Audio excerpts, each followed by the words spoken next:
Hello, my name is Josh Bourne. I'm the product support specialist for Epiroc here with the Underground Division.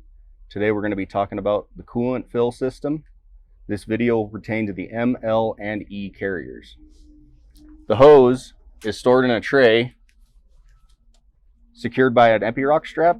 Once we remove the strap, the hose comes out. It is equipped with a check valve. This check valve is so that the contents of the hose do not drain back onto the ground for environmental reasons. So we remove the cap, place it in our reservoir. It's going to go up to our coolant fill pump. From here, it is activated by this button. Activate, hold the button. It'll activate the fill pump, send the coolant up to the reservoir. The reservoir, there's a sight glass tucked away in the back. The coolant level needs to be mid to the top point of the sight glass.